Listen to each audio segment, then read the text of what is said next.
Hello, and welcome once again to Chatting with the Rev. We missed you on Friday, but we could not be on the air. We had some problem with the phone, and so we are on now. And we're glad to be back with you again on this Monday. We're almost through with the month of October, anticipating the election in November, Thanksgiving in November, my anniversary to my wife, 17 years with her in November, and my birthday, all in November. I have two grandchildren, two granddaughters, both of them. Their birthdays are in November as well. My granddaughter, Symphony, which is the oldest grandchild, should be 15 in November. And my youngest granddaughter, my youngest grandchild, Minuet, she'll be 1 year old in November. So November is a very, very busy day, busy month for all of us here at the Scott household. Good afternoon, Evangelist Barbara Mack. Glad to have you with us. Felicia Rhodes, God bless you, my dear. She's joining us. And today we're going to bring to you a concept and really bring to you understanding of certain words. You know, words have meaning that impact perception. Words have meaning that impact perception. For example, the word disability. We've described it many times here on this program. We're going to talk about it in other words as well. Disability means one who is limited, disadvantaged, and disqualified for doing anything. The word handicap. We've heard that used in reference to people with challenged abilities, as my wife has coined the phrase, and I love that phrase. Challenged abilities. Handicap. Handicap is an old word, actually, and is derived from war veterans during the time of King Henry VII of England. These war veterans would come home maimed and lame and disabled and were unable to get jobs. So they had to handicap or put in their hand a cap in order to beg for food and for monetary gain. People put coins and other things into the cap that would help them to survive. So the word handicap is derived from war veterans coming back from war during the time of King Henry VII of England, who were disabled, challenged abilities, and were unable to get work. They had to take the cap in hand and beg. My. The concept of handicap, or the meaning of handicap, it always implies disadvantaged. Now, you can have handicap in sports. We know people sometimes are given a handicap if you're playing the sport of golf, or you're playing in a bowling match, or even billiards. What that means is that one person has superior talent and skill over another person. So in order to even the playing field, the more skilled individual must take a handicap so that he can be on the same level as the lesser skilled individual. He's given a disadvantage so that the one who has the lesser skill, his lesser skilled opponent, will be able to compete with him on a somewhat even keel. So handicap always refers to one who is disadvantaged or given a disadvantage to someone. So now we have two meanings. Limited for disability, one disqualified to do anything, and disadvantaged. And then handicap, which means disadvantage, coming from an old English phrase that was derived from war veterans during the time of King Henry VII who came back home maimed and lame, blinded, and other physical challenges, and were unable to get work. They had to take their cap in hand and beg for coins or some other monetary valued currency. The next word is cripple. Now, to be crippled means, once again, to be someone who is disabled, someone who is flawed, someone who is imperfect, who has a deficiency. So crippled, another term referring to people with disabilities, has as its meaning to be disabled. And we heard the definition for disability. They also are deficient. And they're flawed and imperfect. Now, what perception would society have about this people with challenged abilities if these were the definitions that were applied to them? You're people with disabilities. That means you're people that are limited. You're people that are disadvantaged. You're people that are disqualified to do anything. You're handicapped. That means that you are disadvantaged. You're not on the same keel with the rest of society. We have to yield to your disability in order to make the playing field even, because naturally you aren't on the same par as able-bodied people. And then you have cripple, to be flawed, to be imperfect, to be deficient. When these words are applied to human beings, when these words are applied to a group of people, the perception of those people are created by the words that are used to identify them. Words impact perception. So if you see me as being disabled, or you have a disability, diabetes, whatever the case may be. Hello, dear. My wife is there, Teresa Scott. She's joining us. If you have a disability, whatever that disability may be, that challenged ability, if you have a challenged ability, but you're being identified as being disabled, that means you're disqualified to do anything. If you're described as being handicapped, that means you have a disadvantage. You are not on the same level as I am. So I have to bring myself down in order to even deal with you. And then if you're crippled, that means you're flawed. If you refer to me or see me as being crippled, you're saying I'm flawed, I'm imperfect, I'm deficient.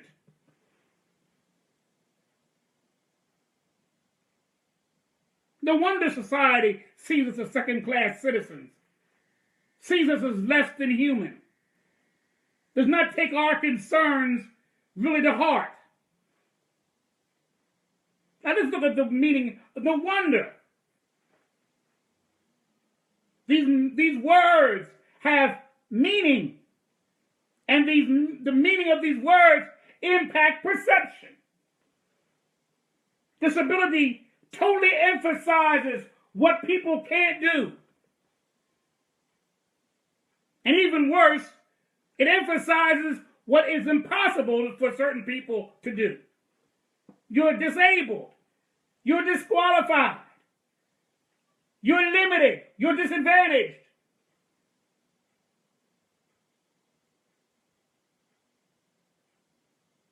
It emphasizes what you're not. It ignores the potential that lies within you. The word handicap brings to mind people who are pathetic, that are pitiful, that are dependent. Seeing a man out there with a cup in his hand, a cap rather, in his hand. Handicap comes from a man who stands with a cap in his hand because he was a war veteran. And when he returned home, he couldn't get a job. So he had to take his cap and put it in his hand and beg folk to give him a quarter or a dime or a pence, since it was England. A shilling, since it was England. Something that would sustain them, something that would allow them to eat, something that would allow them to buy clothing. So handicap denotes a sense of the imagery of someone who's handicapped is one who's pathetic, dependent, pitiful. So we got one word, disability, that emphasizes what we can't do, and this is our ability. And then we have handicap, which says we're not only dissing your ability and ignoring your abilities and really saying that you have none, but we're also saying because of that, you're pathetic. You're pitiful. You'll be forever dependent. Someone has to take care of you the rest of your life. Then you have the word cripple. It conjures up the idea of people who are less than perfect. Less than perfect. Blemished. A mistake. An error. Not the way it was meant to be. People that need to be fixed. Healed. Delivered from their affliction. And I use that with quotes. So we can't do. We're pathetic. And we're flawed, blemished, and virtually need fixing. No wonder society has such a negative concept and precept about us. No wonder we are pushed to the side and ignored. No wonder we're not included in the everyday things of life. No wonder when we achieve anything, it's looked at as inspirational because you're not meant to do anything worth being done. We don't expect anything from you.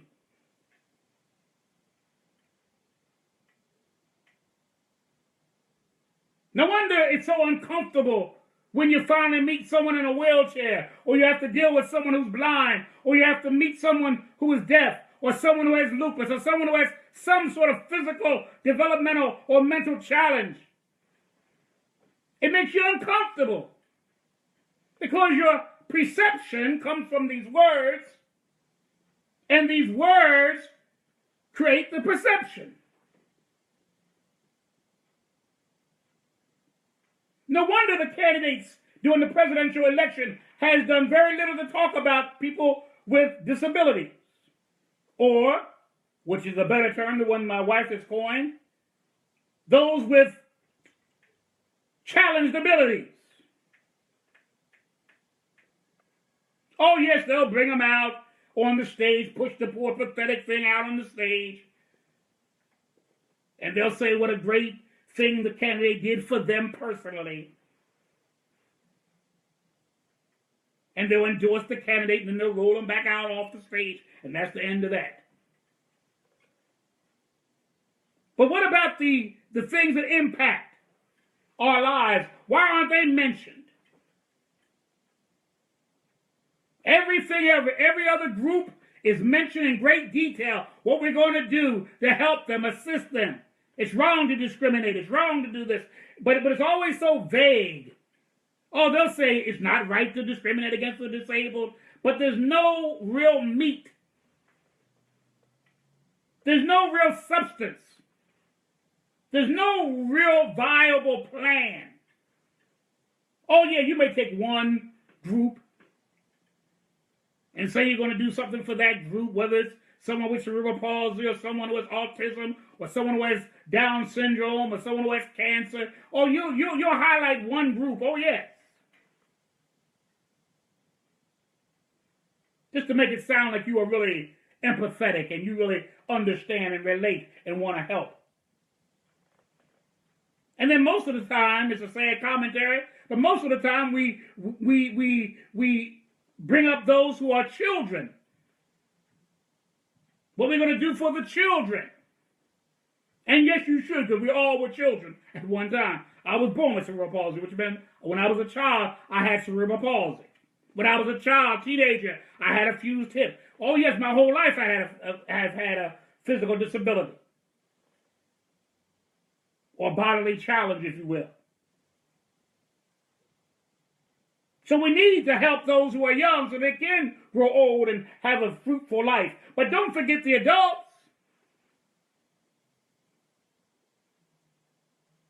Someone who's lived with this for 60 plus years.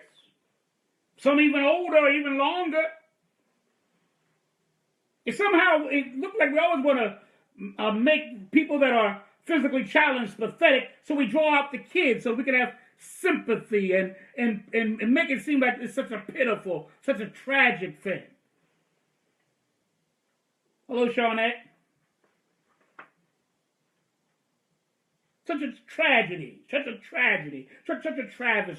Oh, if only they could be fixed, these poor little children. Oh, if only they could be made. There's such a mistake. It was all a mistake. It was all an error. It shouldn't be like that. I was just listening today to Johnny Potter Erickson, who had an awful accident when she was a young teenager. And it paralyzed her, left her a quadriplegic, actually. And she was saying that, the commentator, moderator was asking her questions, and he was saying that, I understand that when you were younger, when you first became physically challenged, that you went places to get healed. Yes, she said. Yes, I went to Kathleen Coleman, who was a great faith healer, and others throughout her life. She said she went to various churches to get a healing. And very recently, in fact, she said she finally got to go to Jerusalem to the pool of Bethesda. Now, if anyone knows anything about your Bible, you know that Christ met a man who had been paralyzed for 38 years at the pool of Bethesda. And so she finally got an opportunity to go to the pool of Bethesda. And now actually it's closed off now and closed now. It actually dried up now. It's not even a pool anymore, but the site is still there. So she put her hand on the gate. And she said to herself, really, she talked to the Lord, really, actually, because the way she was saying it, she actually spoke to the Lord. She said, "Thank you, Lord, for not hearing my cry to be healed. Thank you, Lord, really, for saying, no, I'm not going to heal you. At least not now. Because what you did for me and what you did for millions of people that my organization and I have helped through the organization would never have happened. I've drawn closer to you than I ever was as a child or a teenager. My relationship with you is deeper. My commitment to your people is more entrenched than I ever would have been if you would have stopped by 20, 30, 40 years ago and healed me. I thank you for knowing me enough, knowing why you created me for where I am and what you intended for me to do where I am. I'm telling you each today, don't regret anything of your life, not when it all comes down to it. Oh yeah, there's some mistakes that you made. Oh yeah, there's some things that you did that should have been in a different, had a different outcome, or you should have made a different decision about certain things. Oh, we know that. There are certain things that we should have remorse about in some areas. But there's some things in life that are out of your control. And I'm going to tell you something else too there, hearts. Even those things that you got yourself into, quote unquote, can be meant for your good if you allow God to use it for your good. Every no is not a bad thing. Every refusal to comply with your request is not a bad thing. In particular, when it's being denied by the author and finisher of everything that's ever been created or ever will be created. In particular, when it comes from the one who knows your yesterday, your today, and your tomorrow. In particular, the one that set your purpose when he brought you here. He had a purpose for you. He had a purpose for me. He had a purpose for us. So I may not understand why. But like the old hymn writer said, but I trust in God. I know he cares for me. And I believe that by and by, if I just hold out and hold on and believe and never doubt, everything my life was meant to be will be realized. It'll be revealed and then realized. It'll be shown and then it can be acted upon. We have to stop this comparing and wishing for it, thinking God has done us a disservice, or thinking God has done us wrong, or he's not listening to us. I know Paul asked 3 times, remove this thorn from my flesh. Remove my epilepsy. That's what his affliction was. Remove my epilepsy so I can see clearer. So I won't have any seizure activity. So I'll be able to preach with power. God said, my grace is sufficient. And so Paul became the greatest writer of the faith. And all those sermons that have been preached over the thousands of years since the days of Paul, all the sermons that have been preached by some gifted, talented preachers have all been forgotten. You couldn't tell me what Catherine Kuhlman preached about. You couldn't give me an answer to what was Richard Allen's most famous sermon. Oh, but if I ask you about Romans 9:10, or if I ask you about 1 Corinthians 13, the love chapter, or if I ask you about so many other chapters and verses, I've finished my course. I've fought a good fight. Love never faileth. All words of Paul. If you just believe in your heart and confess with your mouth that Jesus is Lord, you will be saved. Words of Paul and so many, many others. No, his epilepsy was not healed. The Corinthian church never was impressed by his preaching. He continued to write large print so that he could read what he wrote. But the words that he penned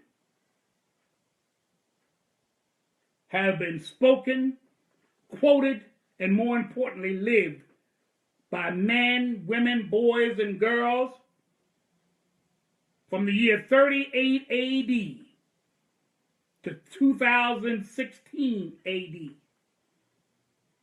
The words that he spoke have all been forgotten. But the words that he wrote still changes lives today. God wanted him to be a writer because he knows that the written word will endure far beyond the spoken word.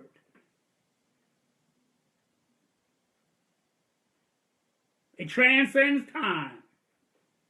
It touches every generation. What is your purpose? What is your goal? What is your destiny? Why are you here? That's what we should be looking to. So these words that have traditionally defined people with disabilities, people that have special challenges or challenges of ability, these words have corrupted the minds of people in the world who consider themselves able-bodied. And that is why customer service people would rather talk to the able-bodied person about the disabled body's needs, wants, and desires instead of turning to that person and speaking to him. That's why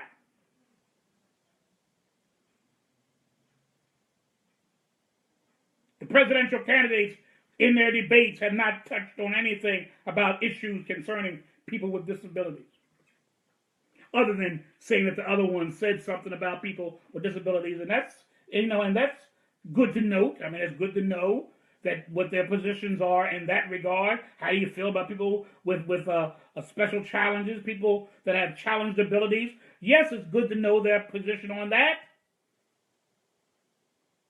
But I want to know what they're going to do to help. What are you going to do to help the veterans that fought? Are we going to be like the times of King Henry VII of England, where they have to take a cap in their hand and beg? Many men and women that have served in the armed forces have come back maimed and lamed and all the rest of that.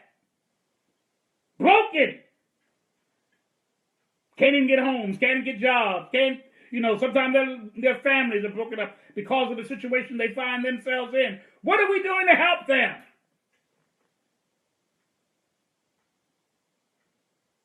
Really help them. Not get a little telethon and people calling you up and saying, we're from this group and we're from that group. I mean for real helping them. Like they shouldn't have to pay medical insurance at all. Everything that they need in terms of medical care should be provided for free. Everyone that's in the military. Everyone that is served in the military faithfully and honorably should not worry about where they're going to live. Shouldn't have to worry about that. People with disabilities, people with challenged abilities should not have to worry. And that means all. Should not be living in poverty because no one's giving them any money. And if they work a little bit and they have to supplement their little meager fare that they get every month, they're kicked off. They're kicked off the system if they get SSI or even disability. If you make $1,000 more than what you're supposed to, though you're only making maybe $1,000 to $700 a month, which is way below the poverty level, that's $14,000 a year. You're making about $12,000 a year. But if you go to church, go to school, or go to work rather, to make up that deficiency, you're cut off. Then you're making nothing but whatever you're making in that little job you're doing part-time because you can't get a full-time job. Or organizations like Goodwill that hire people with physical challenges, people that have special challenges in their life. Places like Goodwill that hire people with disabilities.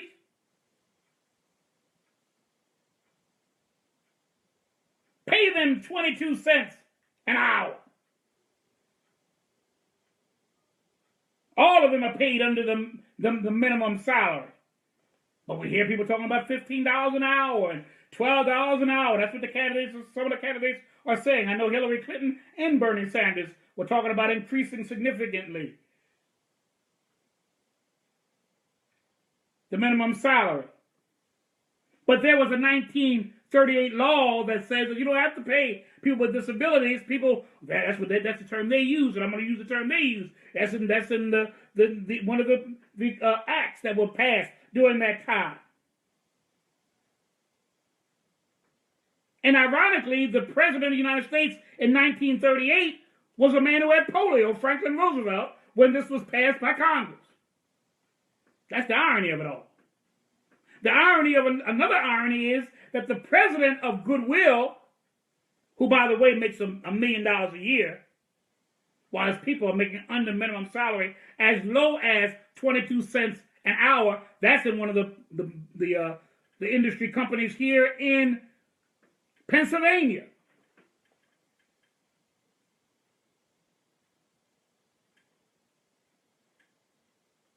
In Montana, some of their workers make 19 cents an hour. Yet the president of the company, who happens to be blind, let me say that, he has his own special challenged ability. He makes them $1 million. The company itself takes in $7 billion a year. And you're paying some people 22 cents a year.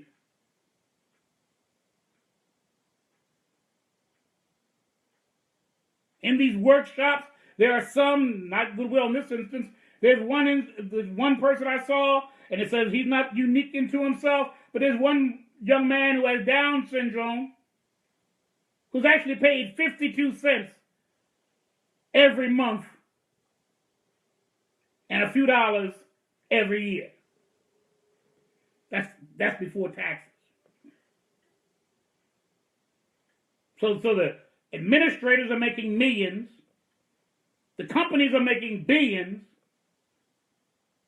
and some of the workers with challenged abilities are making pennies. You should be glad. One of the workers was saying, well, they should be glad to get anything. All they're happy about is being able to work, being able to be a contributing member of society. Oh, that's fine, that's virtuous, that's wonderful in terms of how they look at life.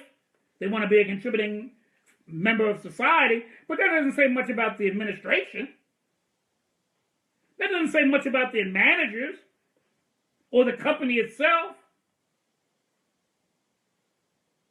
And some of those who will take that posture, they have developmental challenges, so they don't really appreciate the full value of money. So you take advantage of that and say, well, they're just happy to be a contributing factor. They're just happy to be contributing to society. They're just happy to be working at all. Come on now. How tragic that is. But when you perceive people as being disqualified to do anything, when you perceive them as being disadvantaged, when you perceive them as being pitiful and pathetic or flawed or needing to be fixed, then naturally you give them 22 cents. They should be happy with that. They're getting something, aren't they? It's not about the money. Yeah, I'm like, you work for 22 cents an hour. Not about the money, but about the money with you.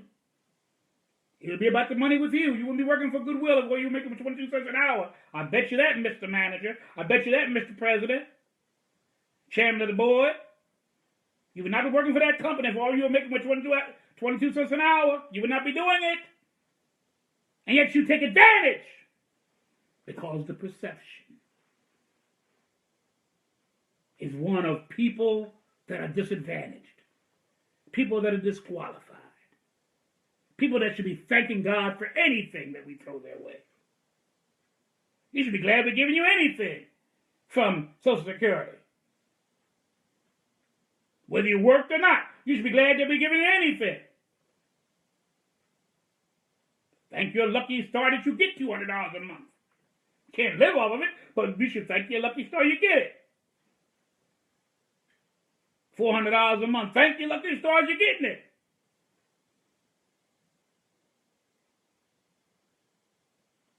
This is why When people with disabilities, people with challenged abilities try to get on buses and trains and other public transportations, quote unquote, they are denied. Or they're getting such a hard time that they almost would rather turn around and not even try to get on the bus. Because nobody wants them on the bus, and people get an attitude about moving and all, on and on and on. That's why they don't cut every curb street with a curb ramp. They don't care if you get around or not. It doesn't matter to them. I broke my chair today. My wheelchair, as you can see, my headrest is off the back here. Because I had to go another way. Someone was so disrespectful, they had allowed their dog to defecate on the sidewalk.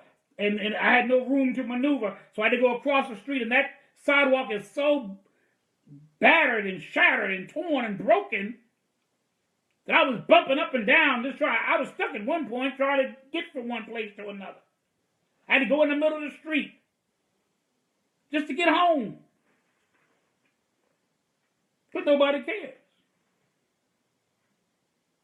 Able-bodied people can walk in those quick crack streets and high lifts and all that. They can step over it and all of that. But people in wheelchairs, people, let's say someone who was blind, what are they going to do?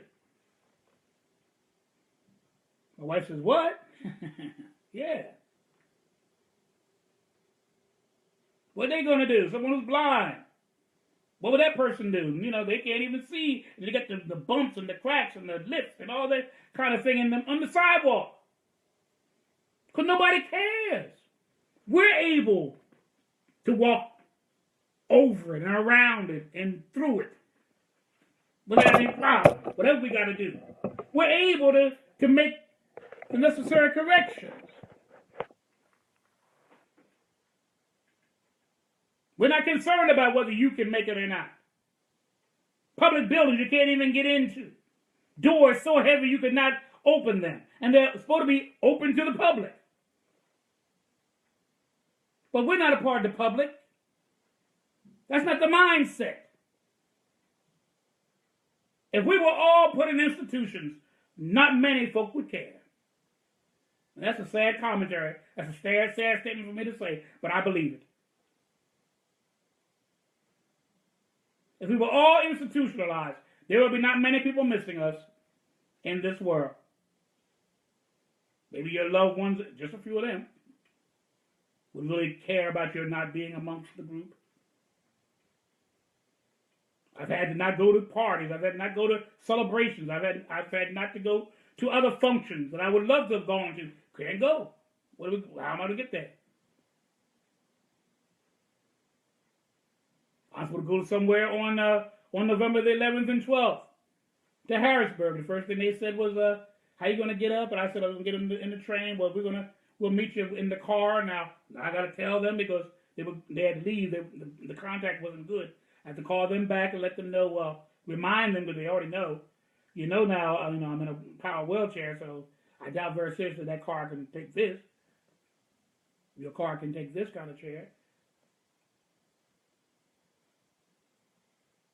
I may try to get one of my nephews or some family member who's able to push me in the manual chair to go with me. Maybe we have to do it that way.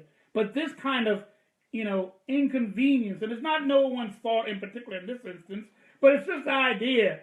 People talking about, well, you're lucky to be in the chair. What? I'm lucky to be in a chair. You don't have to, you can just ride to this place and that. What?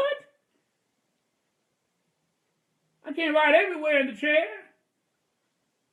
And if I can ride, once I get there, can I get in the building that I'm going to? I'm just not riding up and down the street. If I ride somewhere, I'm going somewhere, just like I went to the store today. It was a grocery store, so it had the automatic doors, but there are many stores along this little block, my wife can attest to this, I can't even get into. People that can walk can get in it, but I can't.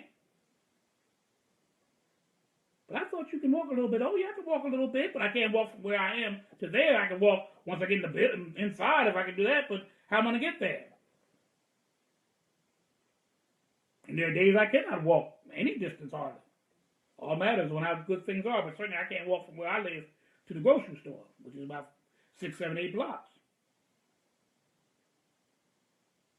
See, once again, we always want to look at somebody else and look at them as being, lucky to be this and lucky to be that.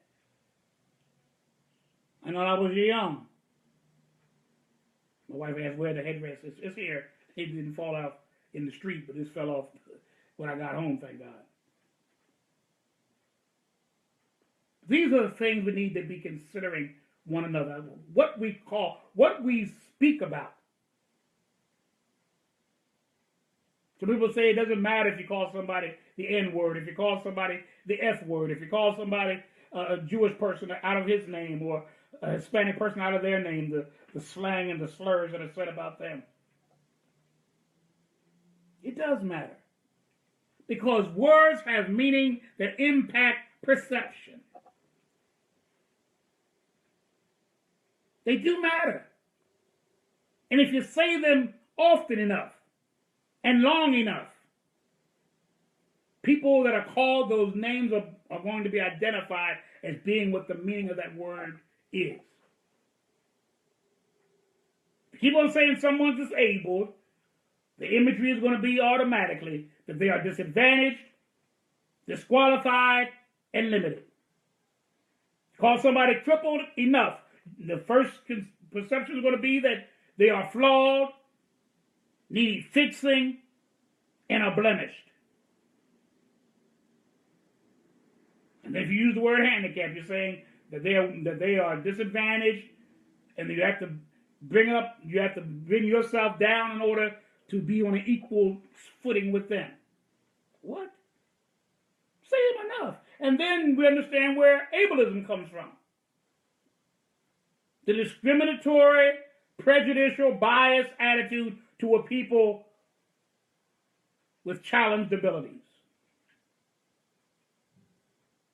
Is it any wonder there's such a thing as ableism? Is there any wonder why people are discriminatory and prejudicial and biased toward people that have challenged abilities? Are you surprised? The words that are used to describe them all indicate that they are far inferior to those persons that are able-bodied. Let's stop the mean-spirited language. Let's stop the ableistic thinking and prejudicial thinking toward people with disabilities, people that have challenges to their ability. Let's stop with all of this foolishness. We're ready to stop being discriminatory toward people that are homosexuals, where in some parts of our society we are saying it's not right to discriminate because of race, because of religion. And even the parties stand on, well, some of the parties do, some don't. Of course, some still are very conservative and very narrow-minded. But some of the parties do, and some of the politicians and some of the people in this country do feel that it's not right to discriminate because of race, because of sexual orientation, because of religious preferences, because of cultural distinctions, because of sexism or ageism. But we haven't quite got to, it's not right to discriminate and be biased and be prejudicial toward people with challenged abilities. Oh yes, we have the ADA, the American Disability Act, but it's more than a law that can change attitudes. We have to begin to look at our hearts, looking on the inside, and see what must I do to change. The law helps, certainly it does, because now you've got to do certain things, or else you have to have consequences for that.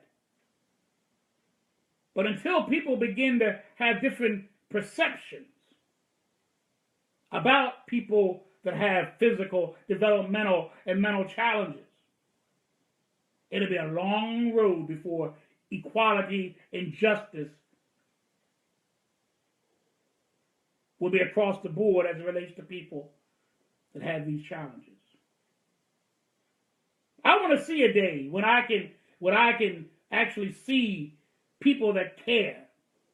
And I don't mean there's a lot of people in this world that do care. Let me pause and say that. But I mean when the society itself really does begin to tackle the issues that impact people with developmental, mental, and physical challenges. Allow them to be co-workers, co-contributors, co-citizens in this, the greatest country in the world. Right now, we're not that. Oh yeah, you have a few that are making good money, you have a few that have good positions, but I'm talking about as a whole. Out of the 50 million to 60 million people that have developmental, mental, and physical challenges, how many of them are in positions of authority, in positions of rank, in positions of stature in this country and around the world? How many people can you say that have these challenges that are sitting in positions of authority within the body of Christ, the church, or in the synagogue, or in the mosque, or in the temples around this world? Some religions actually bar people with blemishes from serving in the religious houses of worship. Sad commentary.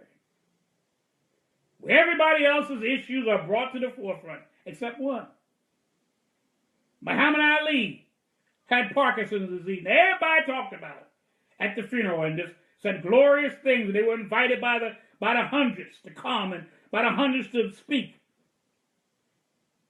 But no one with Parkinson's or any other physical or developmental or mental illness was asked to participate. Even his former enemies. Some of those congressmen you saw, some of those senators that spoke, during the time that he refused to serve in the military, were very anxious to strip him of his title. But now, he's America's hero. He was America's hero. But no one from the community that he was a part of, the challenged ability community, spoke. Had little girls speak that weren't even alive when he was fighting. Wasn't even alive when he was championing the cause of civil rights. Wasn't even alive. But they're speaking at the funeral. Everybody's speaking. Every religion, every sexual orientation, everybody was speaking. But I'm going to tell you, Ali was a big supporter and proponent for the fight to help those who have Parkinson's disease and to find the cure of it. Very much involved in that movement. But not a one. And I watched the whole funeral. Former presidents, former this, former that. Other religious leaders that were on the house with him and all that, they're all sitting up there. I don't know if anybody that was in a wheelchair or had any kind of physical challenge was at the funeral. I don't know. But they weren't speakers. They were not keynote speakers or spoke at all. The Million Man March there in Washington, the very latest one. Everybody was there. Everybody. People of all kind of cultures. I didn't see not one, not one. If anybody can dispute it or show me an instance, now I know maybe somebody like Andrew Young or somebody like that, or not Andrew Young, but one of I think Andrew Young, one of the Youngs, who now is a very older man. I think he's in a wheelchair. But I mean, we ain't talking about that really. We're talking about people that represent the community of folk with challenged abilities. We're not represented much. We're not. Yet 15 million of us voted in the election of 2012. 15 million. 3 million, then 3.4 who were registered to vote did not vote. If they had voted, this is how significant it is. If they had voted, let's say for Mitt Romney instead of Obama, Mitt Romney would be the president right now. That's how close the election was. 3.4 million people separated the two from being elected. There's 3 million people that with disabilities that were registered didn't vote. Now, if they'd have voted, who would have said what would happen? Anytime you have 15 million people doing anything, that's a big block. But I could hear the crickets cricking right now about people talking about and discussing in a viable way issues that really impact in a direct way the daily lives of people that have special challenges, challenged abilities. Well, dear hearts, the next time we meet on Friday, we're going to talk about this election a little bit as it relates to those of us who have disabilities. We're going to look at people, the candidates, those that were running, those that are running, and see what their positions are. We're going to look at them very closely. We're going to see what their positions are as it relates to what they would do as president to improve the lives of people that have special challenges, people that have challenged abilities. I want to see what their positions are, and I want to share that information with you. We want to remind you as we close this session with Chatting with the Rev, I want to remind you that you can get this program and all the other programs that we've already done on YouTube. All you got to do is go to G. William Scott on YouTube and pull it up, and you'll be right in my channel. Subscribe, make comment, and enjoy what we have over there. We have a couple of other things that you don't see here on Facebook will be there as well. But we have a couple of things that I think will also be edifying to you there at YouTube. I want to remind you about Friday nights at 7 o'clock. My wife has Turning Up the Gospel. You can get up with her at Teresa Jeanette Scott on Facebook, and you can find more information about all of that. I know it's at 7 o'clock on Fridays. The guests will be posted on her page. Once again, Teresa Jeanette Scott. Remember that Evangelist Barbara Mack, she has a program every day from Monday to Friday at 7 a.m. on Blog Talk Radio as well. So we want to just keep us all in prayer. I want to also say this before we leave, that, hello, Robert. I want to say this before we leave, that we're going to be back on Friday at 3 o'clock p.m., but I also want to start another program, really like a Bible study or Bible discussion program that I want to start. I want to start with dealing with the book that I wrote, Satan, He's More Than a Notion. And what I want from you in comments, do you want one of the days that we now are doing, which is Monday and Friday, to be a day that we do that? Or shall I pick another day altogether? Keep Monday and Friday for Chatting with the Rev, and then take another day to do that, the sermons and the preachments and the studies of the Word of God. Just let me know in the comment section here what you would prefer. I really like the 2 days doing what I'm doing with this, and maybe pick a third day for the other. But let me just have a little feedback from my listening audience. Thank you once again for being with us. We pray that God will continue to bless you, that you will continue to walk in your purpose and in your destiny, toward your destiny. And remember, God don't make no junk. And no, not one of us is a mistake. We're here for a reason. We're here for a purpose. And all we have to do is begin to walk in it. And it'll all become crystal clear why we're here in this world. God bless you. Talk to you Friday at 3 p.m.